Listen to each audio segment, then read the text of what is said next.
Hey guys, welcome back to the channel. Fabrizio Romano here as always to keep you posted on the transfer market. Today guys, as always, updates for you. We are in the middle of a crucial week on the summer transfer window with many things happening around Europe, and so we are ready to jump in together and to discuss about several topics.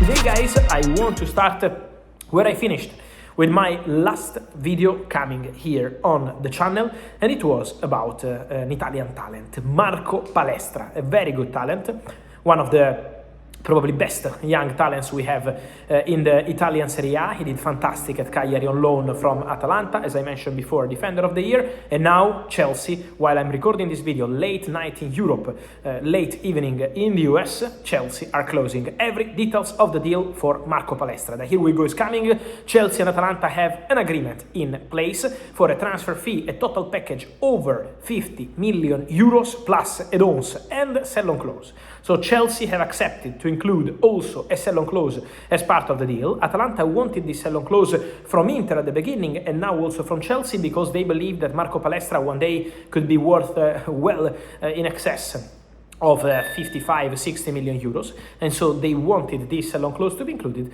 and now everything in place on the transfer fee, on the sell-on clause. The player late night gave his green light to go to Chelsea, so basically what he said to Atalanta is sell me where you prefer, Inter or Chelsea, both projects are appealing, attracting to me. This is what Marco Palestra communicated to his agents, and Atalanta decided to send the player to Chelsea because they are offering way more than Inter. Inter are not matching Chelsea bid. For Inter, the deal was being closed at 45 million euros plus 5 in add-ons, but while Inter were closing the deal, they had a meeting just 12 hours ago in order to close the Palestra deal, to plan for the medical test, to celebrate the signing, to replace Denzel Dumfries. Well, in that moment, Chelsea entered the deal, hijacked the move, and go all in for Marco Palestra. So congratulations to Chelsea, because they're about to add a fantastic player to their squad. He can play as right wing back, he can play as left wing back. I told you, if you remember, when Marco Correa got sold to Real Madrid, Chelsea were looking for that kind of player who can cover both wings, and Marco Palestra is very interesting. He's very young, very fast, very talented, so could be an excellent addition. Also, Xabi Alonso got involved in this deal. Xabi Alonso had a direct conversation with Marco Palestra. That's what sources close to the player are saying, and so for Xabi, is for sure a very interesting addition. He was used to play and trust this kind of talents when he was at Bayer Leverkusen. Well, now he will have the same opportunity at Chelsea. Then I wanted to also mention the situation of Malo Gusto. Guys, on Malo Gusto, it's important to say that yes, Manchester City manager Enzo Maresca never been in doubt. Enzo Maresca was always going to be the replacement for Pep Guardiola. That's not something new, so that's a point.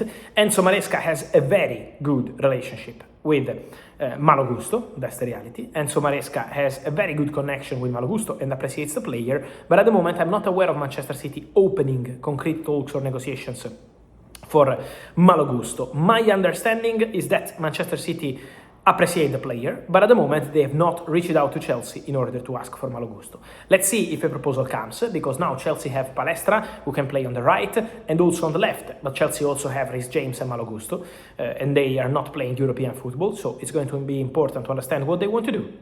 But for sure, the Malo Gusto situation could be an interesting one to follow in the upcoming days and weeks.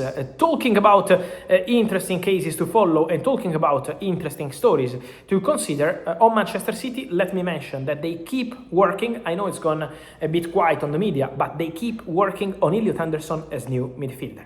Manchester City are on it. Manchester City are in negotiations behind the scenes with Nottingham Forest to try and unlock the final details of this deal. It's already at the very final stages. The player wants to go to Man City. The player has been clear about that, so his desire is to play for Man City. He was a top target with Pep Guardiola as a coach. He's a top target with Enzo Maresca as a coach, so nothing has changed.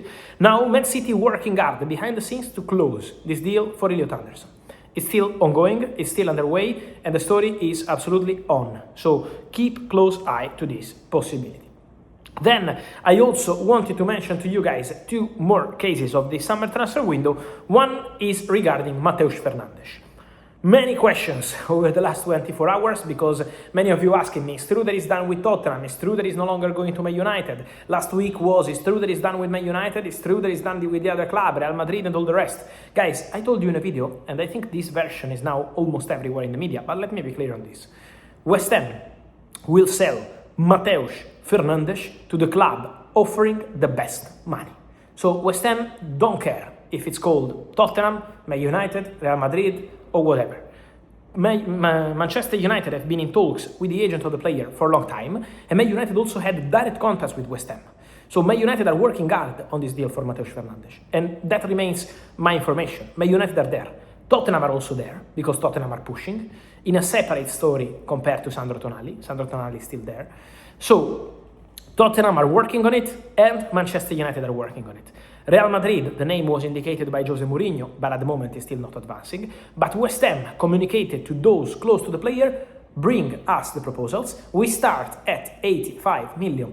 That's the starting price. West Ham obviously hope to get more than this with so many clubs involved. And so the idea at West Ham is to get the best transfer fee possible for Matheus Fernandes. This is going to be the way to sign the player. Then obviously the player can have preferences, the player can have the opportunity on one side a very good contract, on the other side a Champions League football, so every club can present their proposal, their project, but for West Ham in a very clear way is best offer wins. That's what West Ham will do with Matheus Fernandes. And then guys, just a quick touch again on Julián Álvarez, because I told you in the last video, Julián Álvarez feels betrayed by Atletico Madrid, and Atletico Madrid feel betrayed by Julián. It's a very strange and tense situation, because the clear position of the player is what he said in public, but also Julián Álvarez in private told people from Atletico Madrid board and Diego Simeone that he wanted to go, and Julián Álvarez, when he says the transfer is the best solution for everyone, is because Julián believes that already was clear to Atletico Madrid a long time ago that his desire was to leave in the summer transfer window. So Julián's position is something like, we already discussed about that. You know that I wanted to go. My agent told you that I wanted to go. Why you are not letting me go now? Atletico Madrid on their side are very clear. They don't want to let the player go in general, but especially to Barcelona. With other clubs, they could be more open, for sure, but with Barcelona, they consider the doors closed and they're ready to go to FIFA, as Gilmarín, the CEO, announced, because of the relationship between the two clubs and because Atletico Madrid believed that Barcelona were pushing the player in order to arrive at this situation. So this is why Atleti feels betrayed, the player feels betrayed, the relationship with Diego Simeone is really, really difficult. So this Julián Álvarez situation is very tense and is going to be, once again, one to follow. I don't expect anything imminent, so I don't think the Julián situation will get resolved going to Barcelona or somewhere else this week. I think we have to be patient. It's going to be a long saga, but for sure an interesting one. On these guys and much more, remember to like this video, turn on the notification bell, subscribe to the channel, be part of the family every single day, and see you soon.